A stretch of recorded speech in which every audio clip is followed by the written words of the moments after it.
Hello, this is so exciting because I have one of the most recognisable faces if you watch Vertical.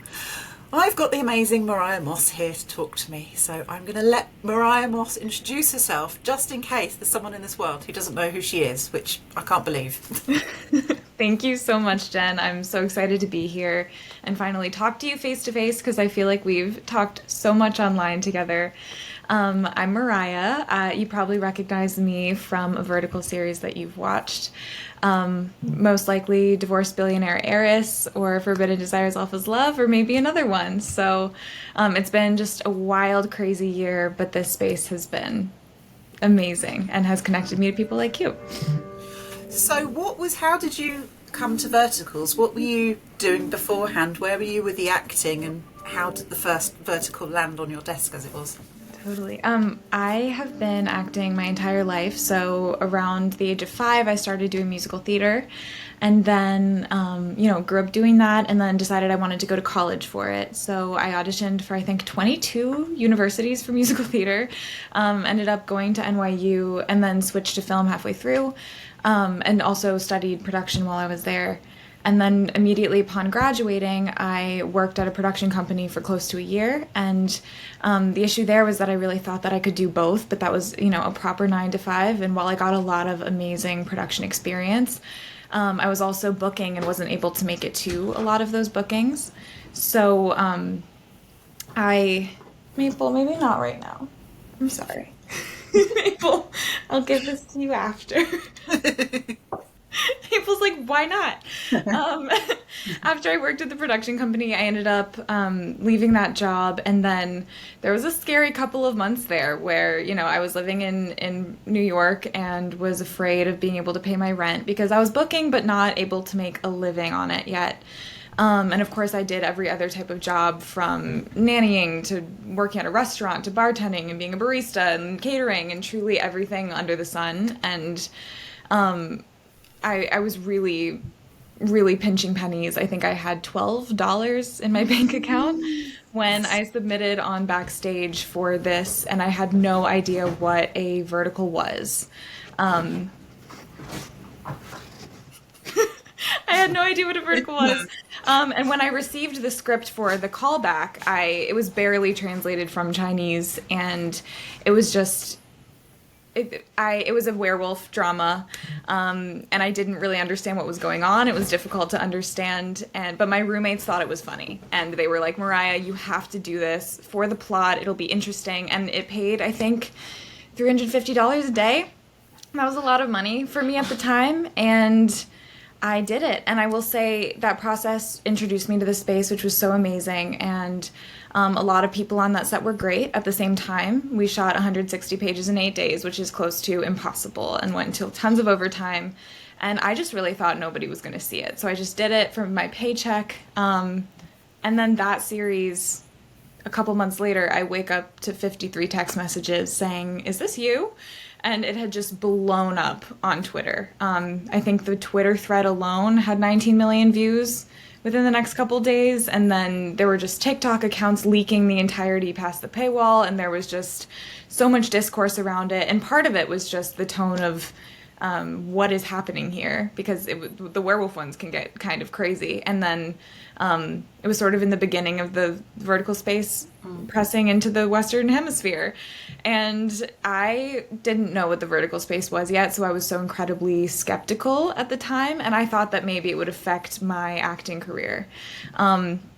But then from there just kind of came the job security of more and more verticals reaching out, because that's how this works. It's a business, and they saw that that one made money, and tons of it. So I started accepting more and more of them. And then I think the biggest thing in this was that I learned to push through self-doubt. Because while I was skeptical of the process, everybody in this space sort of doubled down, just trusted that it would all work out, and then we made the space into something that we could be proud of. I think at the start of it, that wasn't the case, and the storylines were more misogynistic, or they were, we just had a lot of less control and power in our spaces, and so now I've seen that completely overturn, and the fans have been such a huge part in legitimizing it. you've been a huge part in legitimizing it, and then we have done as much as we can to set this up for success, because now a lot of us see so much potential in this medium, which is exciting. That's really interesting. I kind of want to follow that up. I want to just go back, because you mentioned, what was the process of switching from musical theatre to film at university? I had done some film already growing up, but musical theater was definitely, I mean, I still loved to sing, and I loved my dance training, and it was just sort of what I had focused all of my energy on. And I'm from Virginia originally, so I just had far less access to the film world. There was a lot more theater going on. And then COVID was a huge part of me making that shift, because we shifted to Zoom school in the middle of COVID, and doing musical theater Zoom school is a wild experience. I was tap dancing on my floor. My dad was working from home downstairs, and he was like, please shut up. Like, this is, it was like, I had to do my vocal lessons 3 times a day. We were waking up for 8 a.m. ballet that I would do in my room. It was just wild. So it wasn't working very well for me. And I think a lot of people made the shift to straight acting training. So I went to Strasbourg, and then my last year at NYU, I went to Stone Street, which is the department where you really get a lot of stuff for your reel, and you learn a lot about the industry. And it's a lot less acting training heavy and way more industry training heavy. And then part of it was, after college, I was auditioning for both. And what I have really loved about the film industry is that you're creating original IP. So when you're doing theater, you're creating characters that other people have done before. And there's so much beauty in that. There's so much beauty in getting to live in one character for a month, and the rehearsal process that you get. And you gain so much as an actor doing that, because you truly learn how to build a character and live in that character for so much time. Whereas the film world, you're creating a completely new character, but you have maybe no time to prep. You are learning the lines the day of. The script revision is coming in. Everything is fast. Time is money. And they both inform each other, but they're so incredibly different. And then I've found that I've really loved creating so many new characters. And my new career goal, I don't really have like a dream role. I just want to live every little life, because I feel like I've been like a doctor. I've been a lawyer. I've gotten to learn so much about the world just through experiencing it in these little bits, and I love that. I feel so lucky to be experiencing that. You get to do the different stories. Oh, yeah. I love that. Yeah. So talking about the different stories that you've done, probably one of the main ones that people might know you from is the Divorced Billionaire Heiress, which, okay, these are insane numbers. Okay, so 360 million people have watched that. Right, I've looked up. The population of the United States is 340 million. Oh my God. So that's more than every single person in the USA around the world has watched that. I cannot even wrap my head around that. That doesn't make any sense to me. But that is amazing. And it has connected me with so many incredible people. Shooting that series, I would have had no idea. That was still sort of towards the beginning of my vertical career. And a huge part of it goes into the way that it was marketed, for sure. Sometimes I receive my own ads still. Like, they're still putting marketing into it, and they'll clip it with other sort of clickbaity verticals or movies that have nothing to do with the storyline. So I've been collecting, one where it's narrated that, like, somebody gets pushed over a waterfall in a refrigerator, and then suddenly it somehow morphs into the Divorced Billionaire Heiress, and I'm like, wait, what? My roommates call me giant glowing clam baby, because there's one where they pull a giant clam out of the sea and they open it up and it's a baby, and then 20 years later she's the Divorced Billionaire Heiress. And I wish that's something I wish people knew, is that we have absolutely no control in what happens to these series after we shoot them. The titles are always changed, sometimes to something just so incredibly humiliating. And then the way it's marketed, I couldn't explain it to you, but for some reason it works, because you guys click on it. So. I do think they should all be headline writers, whoever comes up with these titles, because it is the art of the clickbait title. Because it works. You're like, what? And you click on it. It's like, it really is, despite your common sense, unfortunately, you go, what is that? Truly. And I can't say that I'm above it. I mean, I get sucked into these now too, especially when I see my friends in them. I'm like, I'm about to text them and be like, you had to do that? I just saw what they titled your series.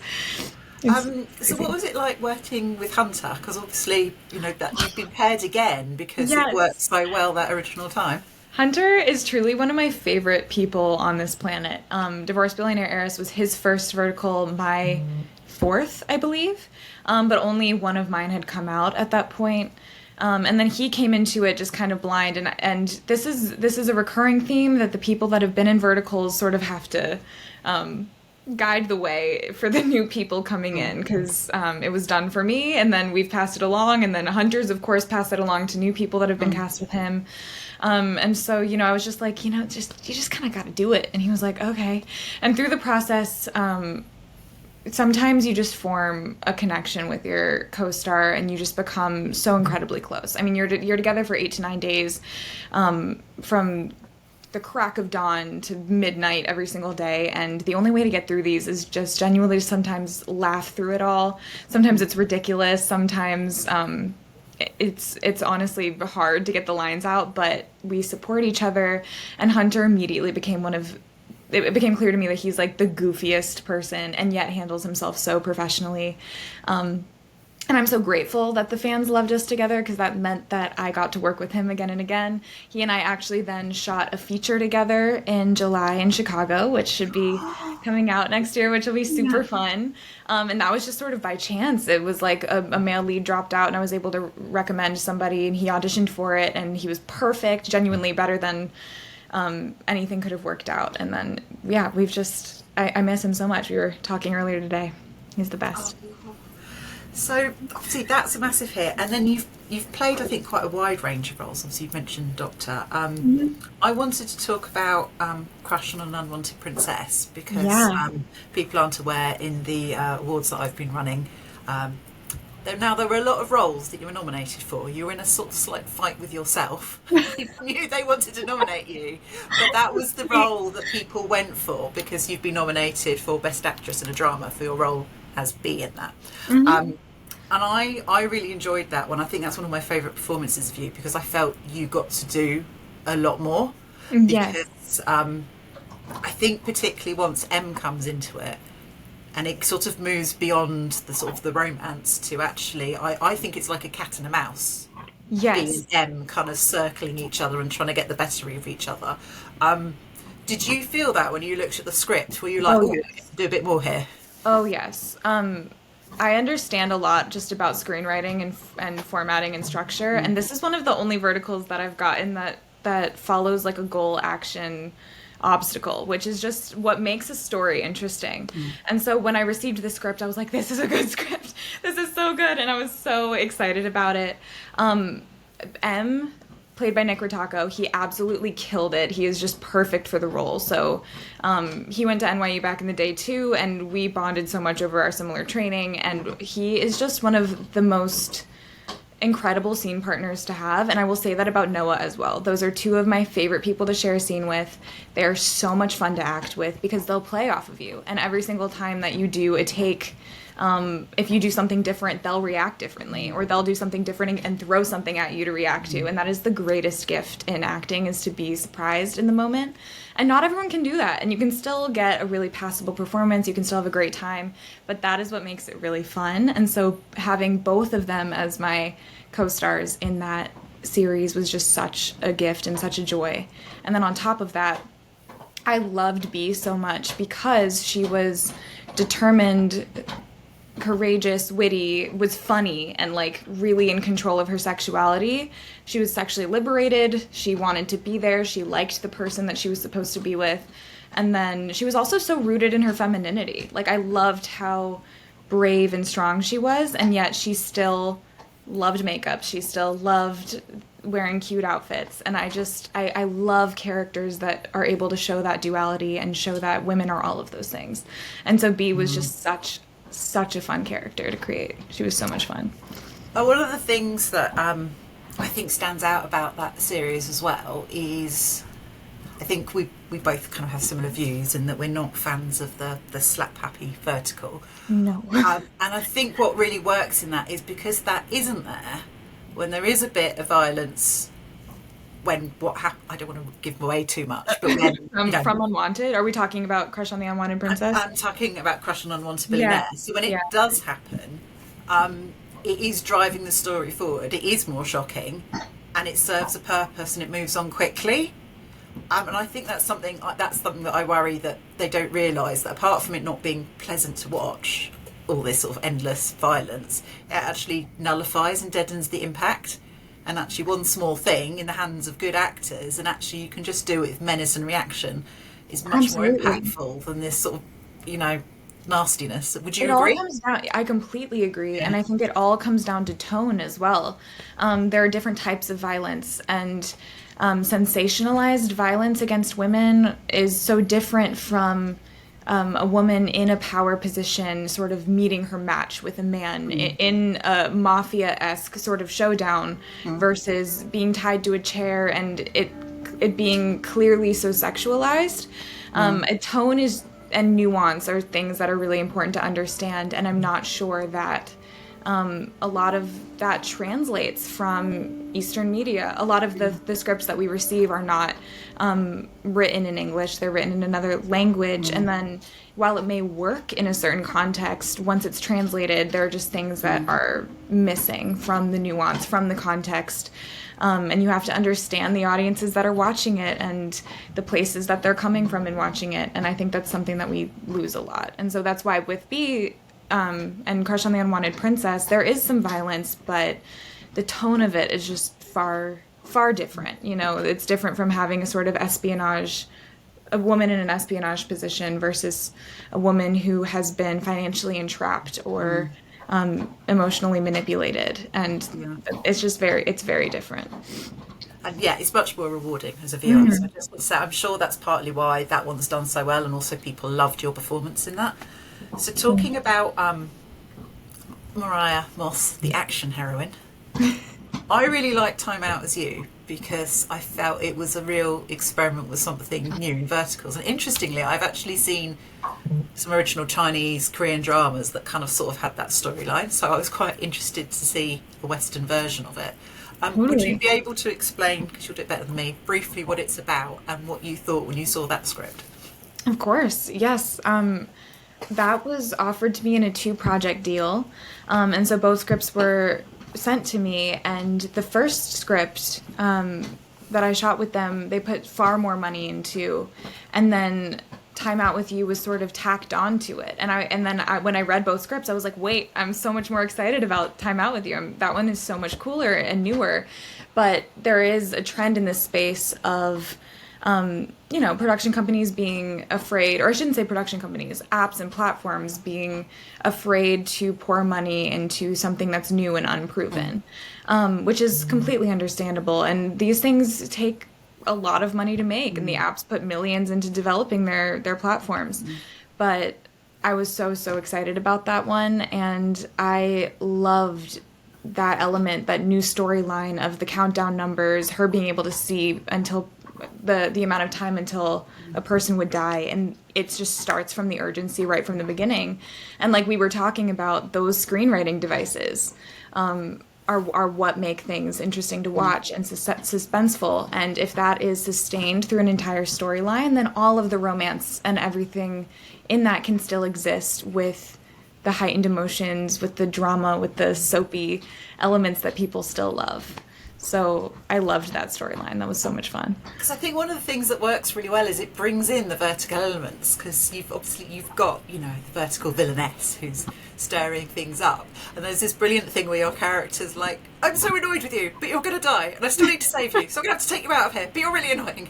And it's just, it's brilliant. It's so good, that moment. I love it. Yes.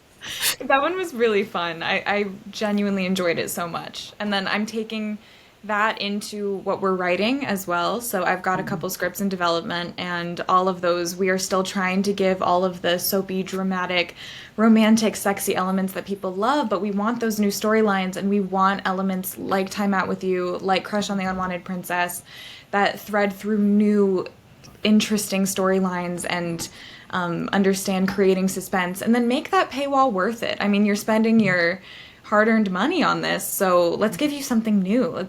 This is a medium, not a genre. A genre has definitely emerged from it, but I want to use this medium while understanding to continue to give people what they want. There will still be lots of shirtless men, I promise. We will exploit them, and they have agreed to it, and it'll be great. See, you're so good at this because you just teed me up for the next thing I want to talk about. You're such a pro. So, am I right in thinking that Situationship with My Billionaire Friend, that's the name, is that the first one that you really got to have more of that creative input in? Is that correct? I didn't have any creative input in that ever. It's just one of my favorite scripts. It just got put down in front of me, and the writing was just, it was proper writing. It was so good. It was a proper feature film, pretty much, just split up into smaller bits, but they understood tone and pacing, and I wish I knew the writer's name off the top of my head, but it's a woman, and I urge you to look her up after this. I'll put it anyone watching this. In the show notes. Yes, we'll put it there. Perfect.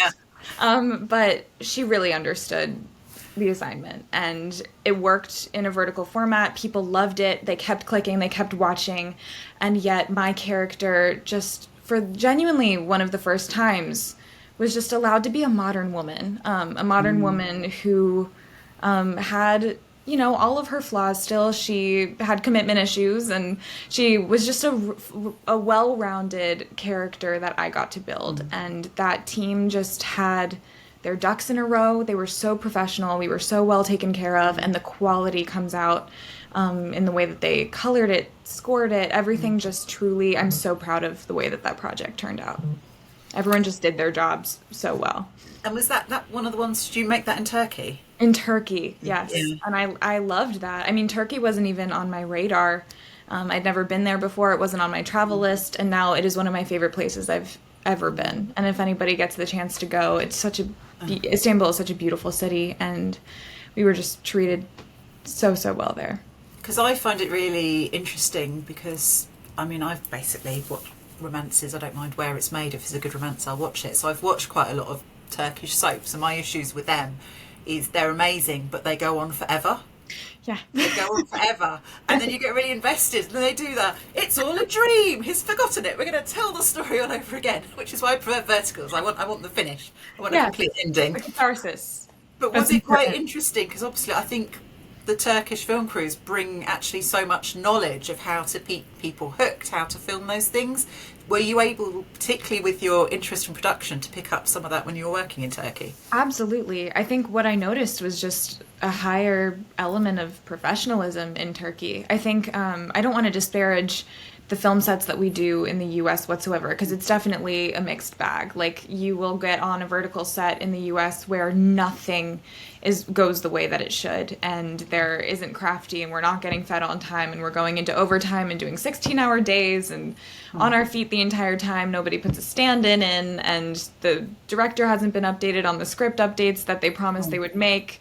They're just messes sometimes, where truly everything is going wrong, and then you're filming in a building where there's asbestos. You're like, should we call OSHA?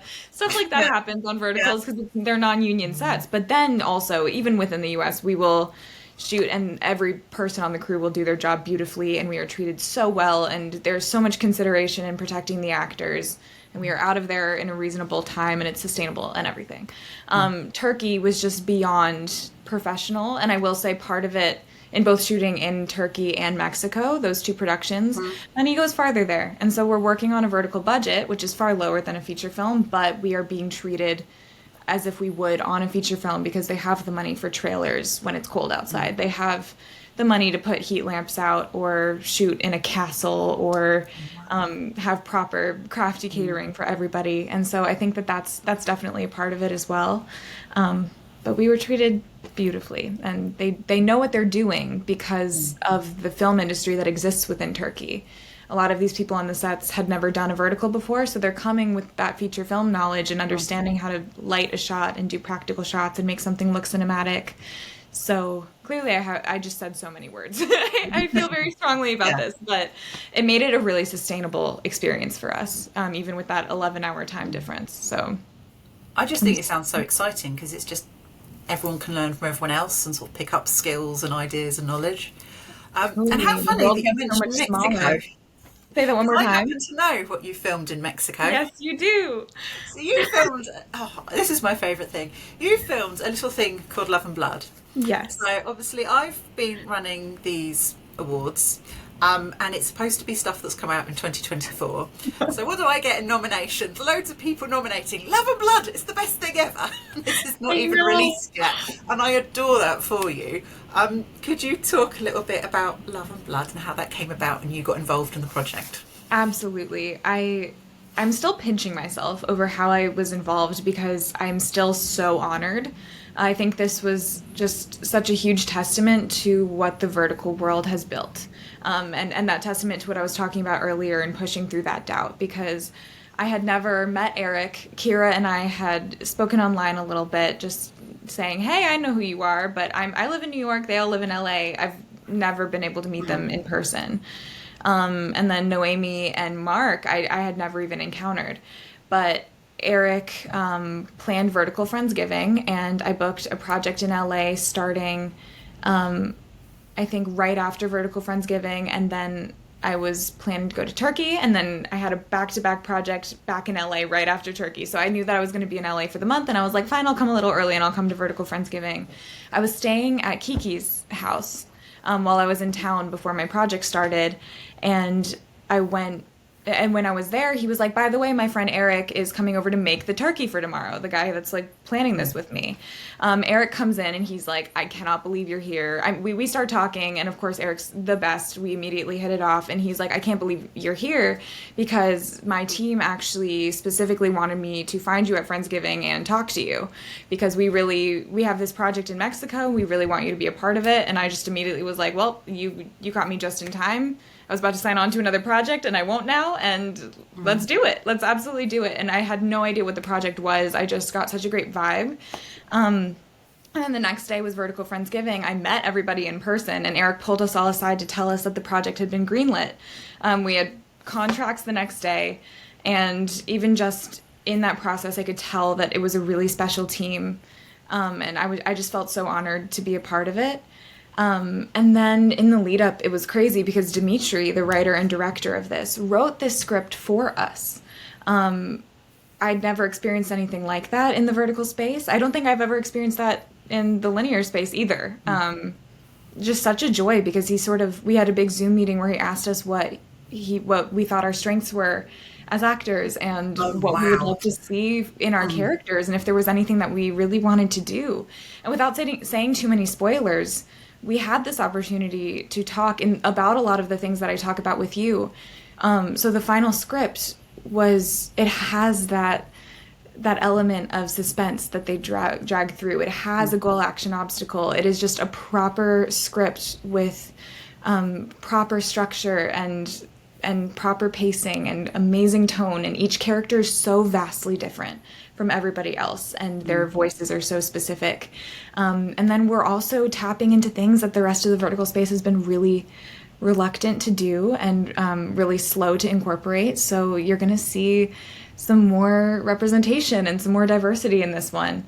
And in all of that, it just serves the story. It's just a better story. And I really hope that this goes to show the rest of the vertical space what is possible, and in making those bold decisions and doing what is right, honestly, and making and representing everybody a little bit more, the story just gets better. From production value, if you want to talk about it for all the wrong reasons, it just is more interesting to watch. And I'm just really excited for everybody to see it. And it is taking long, and everybody's being so patient, but that is because they're doing this differently, and they're doing it right, and they're getting it right. Yeah. So, obviously, you've done some werewolf dramas, but this is vampire lore based. Now, I've come from watching a lot of vampire stuff, so I was a massive Buffy fan. Me too. I love Buffy. Love Buffy. You've got Dracula, you've got Blade, you've got Twilight. This is showing my age. I didn't do the Vampire Diaries. I was too old. That's okay. We're really old, and Eric's like, "It's inspired by the Vampire Diaries." I'm like, yeah, that I was he just started watching it when we started shooting Love and Blood, so yeah, that was for research. Yeah. So what of those, I guess, where do you feel that your take on vampires fits in with kind of the other vampire lore that's out there? Oh, Buffy all the way. I mean, I Yes. think the thing is, Kira is also a nerd. Like, she and I are Yeah. equally nerds. So we came to the set being like, we've watched Twilight, we've watched Vampire Diaries, we've watched Buffy. Yeah. And there were some other people on the set, Eric, who hasn't watched all of these things. And we were like, what? And I think we, under duress, made him watch Twilight in Mexico in a hotel room with like a gun to his head. So we finally got him there, but we pull that lore from everywhere, and I would say actually that Dimitri pulls his vampires from more of like archaic Russian literature. His vampires are the Russian ones, and I think that's the joy of vampires.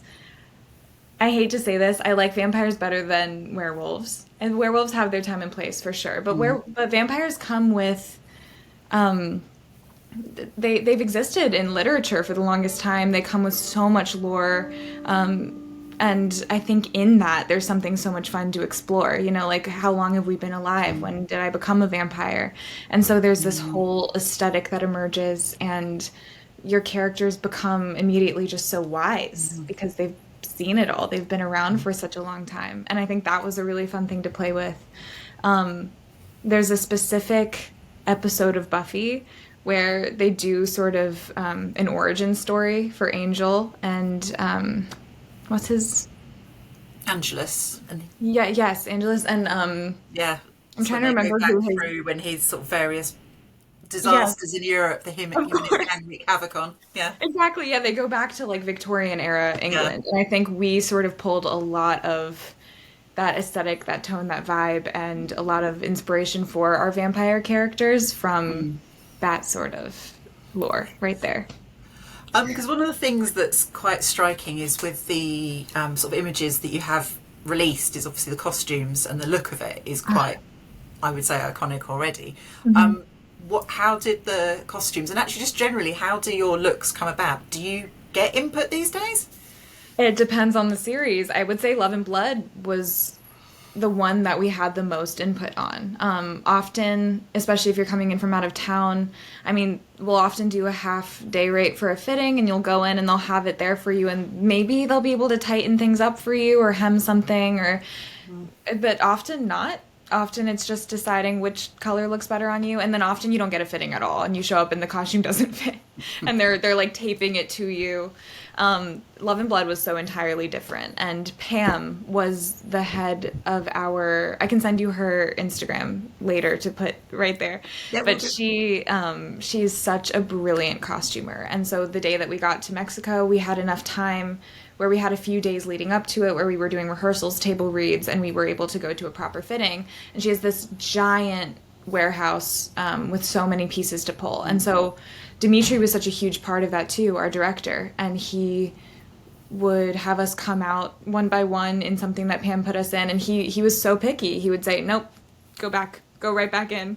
And they'd ask us our opinion too. I remember they would put they put like a leather skirt on me, and then I was just like, I feel like I would need this to be flowier. I feel like Amara would be wearing flowier things, and I feel like I want her to be still, but I want her costume to move a little more.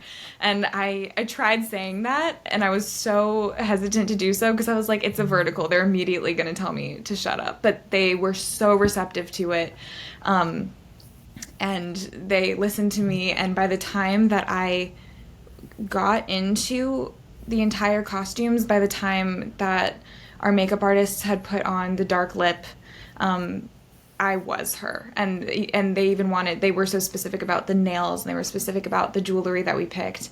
And because they took so much time in developing our characters, and so different from Kira's fashion, and so different from Noemi's, so different from Eric's, we knew who our characters were. And that was such a gift to be able to step into them like that. And I do wish more verticals did that, because that's such a gift as an actor that just sets us up for success so much, to be able to feel like somebody else when we put those costumes on. Were you able to keep anything? From Love and Blood, I have the lipstick. Not specifically from Love and Blood.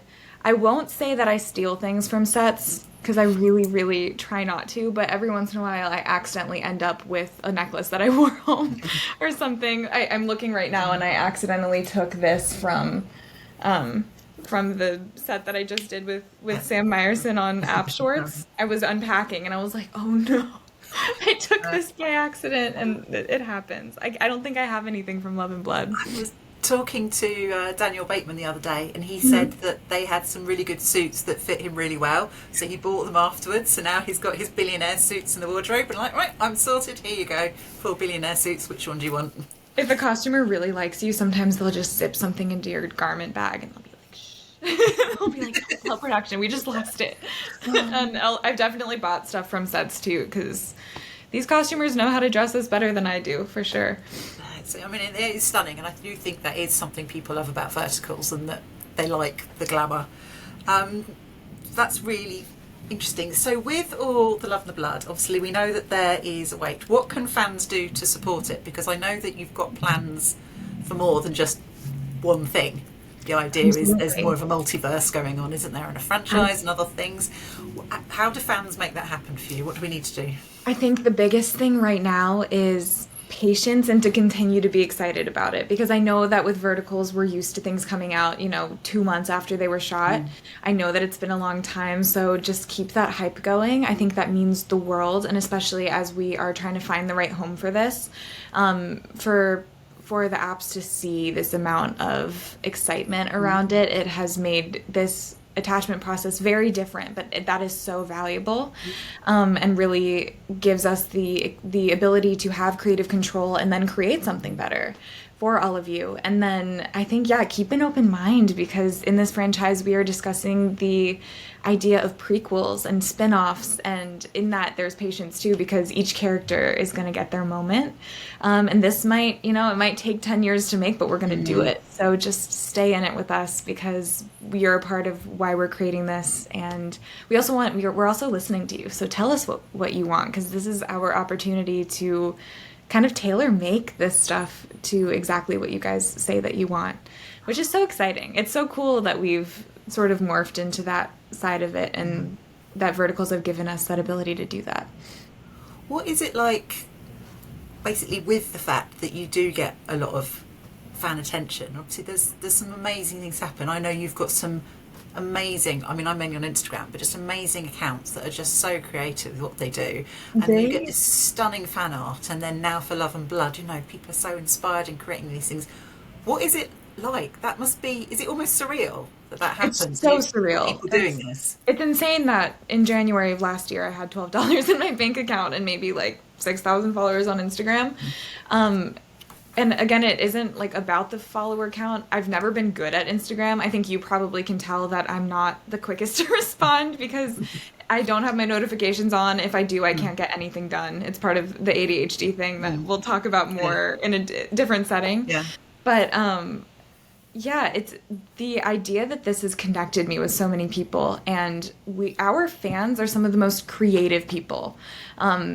They're insanely creative, and it brightens my day to see them creating because we're creating. And that is sort of the point of art. When I watch a movie and I immediately get an idea for a script, the fact that they're watching something and that inspires them to create something I think that is the reason we're all doing this. So to see that happen, to see that become a reality, it keeps us going. It genuinely makes this a trillion times more fulfilling. And the way that this space has been legitimized by the fans, we understand that we would have none of this. We wouldn't be anywhere without the fans that have supported us with such endless kindness, with so much support. There have been days where I've been having a really hard day and a fan has said something to me that has made me say, you know what, I've got this. I can keep going. I can do the next 16-hour day because it means something to people, and that means that it's worth something. And that's just invaluable. I can't even put into words how much that means to all of us.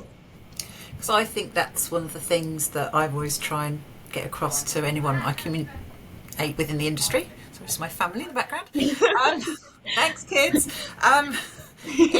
Obviously I came to Verticals when I had sort of rubbish stuff going on in my life and I couldn't relax, so I used to watch all the sort of Korean and Chinese dramas, which are really long and are amazing and look sumptuous, but Mm. you need subtitles and you can't get into them when you're in that sort of heightened trauma.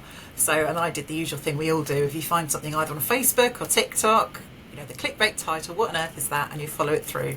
And I've stayed ever since. And I think, I think there's that. And obviously I talk to a lot of fans as well, as I'm sure you do. But I think a lot of us, the world's really tough at the moment. Like, it is a hard world out there. And, you know, money is tight everywhere. Things don't look as bright for the future. And I just think Verticals have been this amazing thing which have stepped in and gone, do you know what, let's have a bit of fun. Let's be really creative. You know, let's show as well good overcoming bad, because I think that's really important. So, sorry, I'm probably talking way too much now. But No, you're not. I wanted to ask you more about this actually, because you've spoken a little bit about this, or you've spoken a lot about this on your page, but I wanted to ask you more specifically what it is about Verticals specifically that provides that sense of comfort and sort of, where is that different from something that you can find on Netflix or something that you can find on HBO? So, for instance, I mean, I want to watch romance. So let's be honest, that's what I want to watch. I want to watch people fall in love. I don't mind where. It's very hard to find them. You normally get one or two good a year. It's like Rye Lane was probably the only good movie last year that was a romantic movie. Totally. A lot of the big Hollywood ones that I think are dreadful. I would argue a lot of Verticals are way, way better. Not naming any Hollywood names. And then I used to watch a lot of Hallmark. So I found Hallmark around 2010. And actually, when Hallmark started out, it was a lot more creative. And they did try different storylines. And there's some really good ones. But then it sort of became a beast upon itself. And there's only so many times you can watch a pumpkin pie tree lighting. Obviously, the TikTok memes are all true. And then I think the other thing that's changed is the lack of, I guess, drama or tension in Hallmark. Yeah. The biggest thing is like, will she go back to the city? Will she stay? You know, Right, they're not going there. And I think now that the world's changed and it is bleaker, you need to see good overcoming bad. I just think that's really crucial. And I did a bit, research. This is like 20 minutes on ChatGPT, but in my head that's research. No, that's totally research. Yeah, I was looking up things, and it was things like Marvel and Captain America came out during periods of war and tough times, and I think that's what people turn to. They want that. But then also our attention spans are shorter, so you want it in a 90-minute format. You know, as I said, the Turkish soaps do that, but they go on forever. I want something that I can finish and move on with my life. I agree. I think so. The themes of Verticals pretty much all are being able to fall in love despite, being able to sort of still find true love against all odds. And these are the fairy tales we grew up with.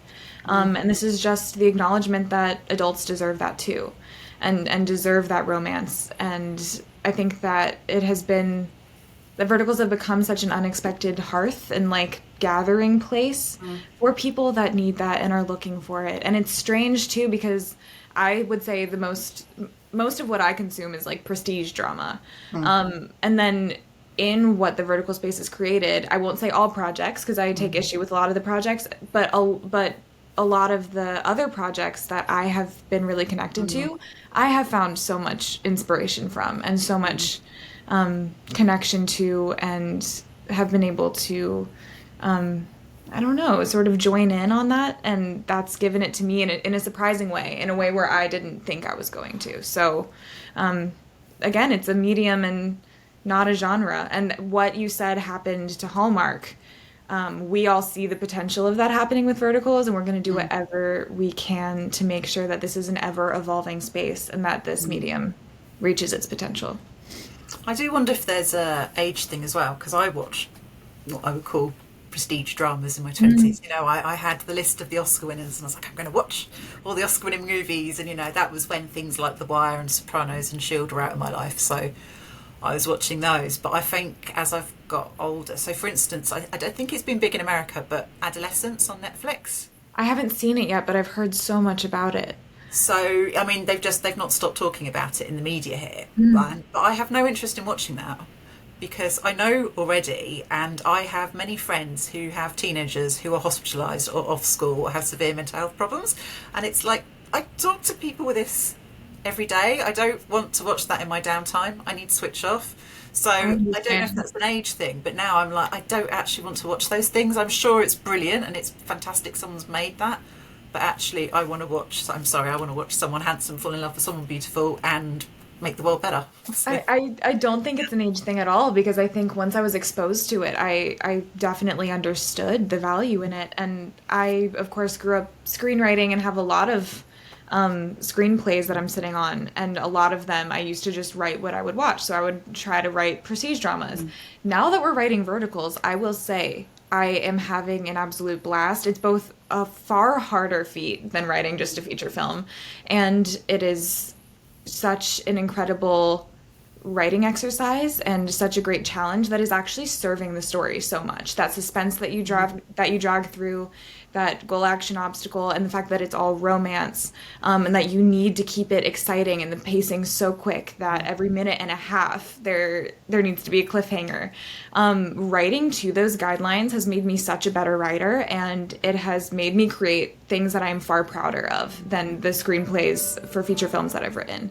And I'm so excited, because in the last couple of days we've gotten some really exciting updates, and it is happening, and we will be getting you guys scripts based on what you've said you love and based on what you say you don't want to see. And this is just, we want to make them just for you guys and for us too. It's been so fulfilling. It's been anything amazing. You can share? Any exclusives? Just that we are playing with genre. So while we know that romance is important and that hope is important, you're going to be seeing some cool elements dragged through of true crime and sort of espionage, Mr. and Mrs. Smith-esque things going on. And we're playing with a lot of different genres even within that. And I don't want to ruin too much, because I think we'll be able to make a more solid announcement soon. But think enemies to lovers, think just things that you haven't, I don't think, seen yet in the vertical space, and new places and new faces and things that are really exciting. So yeah, that leads on to the final thing of obviously things we want to see and don't want to see in the vertical space. So I feel we're in this split this year. So there is a huge amount of dramas that are coming out that are phenomenal. Like, I don't... Agreed. People are already panicking at me about next year's awards. Like, I don't know what I'm going to put. And I've been sent shots of, I've got a spreadsheet, I'm trying to rate them all. There's too many. So yeah, there's been phenomenal, and I think, you know, the writing's improved, characterization's improved. There's so many fresh ideas. You can tell the production values are going up. So there's like one arm that's phenomenal, but then I think we've also seen, you know, some of the very tired old tropes. This sort of going back to violence. There seems to be a lot more sex coming in, which, I mean, it's not my personal taste. Some of the violence now seems to be against children in the stories as well as women, which I posted something about that yesterday, and I had quite a lot of people like, I do not want to watch that because there's that in it. Right. How can we, as fans, sort of help steer things in a more positive direction? What can we do to help?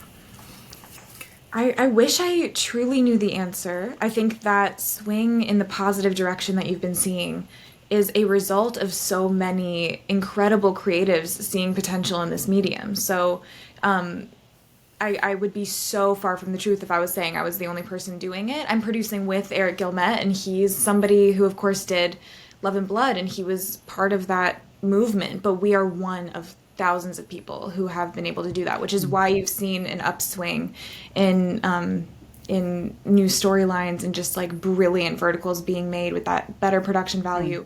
That is the result of the film world that already exists, seeing potential in the medium and just everybody committing to do better. Then you're also seeing a pushback of the people that originally owned this space that are getting scared and that don't want to be irrelevant, and they are standing their ground and they're doubling down and they're saying, no, this worked, this made money, so we're going to keep making them and we're going to prove that they make money. And so then there are some of these platforms that are absolutely refusing to evolve. I think that these review accounts are huge, and being able to talk in a tangible way. There have been moments where I've received a script, said, I'm not doing that. The app says why, and I'm able to screenshot something from an app review page and send it to them and see what the fans are saying. You guys messaging us and telling us what you loved and what you didn't love. And also just the understanding that the actors don't get much of a say. And so I think exactly what you're doing, sort of giving us a platform to be able to talk about it, to support new work, to support, if you can show creatives in the space that are taking a bit more initiative, all the support and help promote those series. I think that is exactly what everybody already is doing, and that's why we're seeing it heading in the correct direction. I do think there will be a pushback, and I do think that those series will still get made. But I just have to hope that the series that have the right tone and the right heart will prevail in the end. I just hope, because they've got the right people behind them. We can do that. I'm encouraged. I'm like, yes, come on. I like that. And you are doing it. You absolutely are. So I have just one or two very quick questions at the end, because I'm just taking up a lot of your time and you've been so gracious. I love it. I just wanted to revisit all your roles. Okay, so this is about the character. Okay. So it isn't about the actors or the actresses, but the character. First of all the roles that you've played, what is your favourite character and the one that you would want to be friends with? I do think Leanne in Situationship with my best friend. Okay. Or B. That's so hard, but I'm going to say Leanne. Okay. And then the other question is, again, this isn't about the actor, this is about the role. What do you think, what character role was like, because I always talk about green flag male leads, which one do you think was the biggest green flag male lead? Oh my gosh, that's so hard. Let me think. And it's not about the actor at all, it's about the character. Of course. I'm just racking my brain through all of them. I do think Renato was one of them in Crush on the Unwanted Princess. He's a great communicator, really is. Yeah. Oh, thank you. Who does that? And then one or two just tiny little questions at the end for fun. What are you currently reading? I'm reading Babel. I can't remember. I'm so bad at names, but it's such a great book. And it's so good. It's so good. It's so good. And she's like a polymath. She's incredibly young. Has got all these degrees from Oxford University, and then goes and writes some of the best books of like the last decade. It's so brilliant. I love the world that she's built so much. Also, talking about your musical theatre, what's your favourite musical? The last 5 years, probably. Okay. A big classic, yes. Excellent. And then final one, and this is from my children because they thought this was good. Pineapple on pizza, yes or no? Yes. Excellent. Yes, absolutely. And that's it. Thank you so much for your time. Really appreciate it. Thank you so much, Jen. This has been so much fun. I'm so glad that I got to speak with you face to face finally. Okay, thank you for everything you're doing.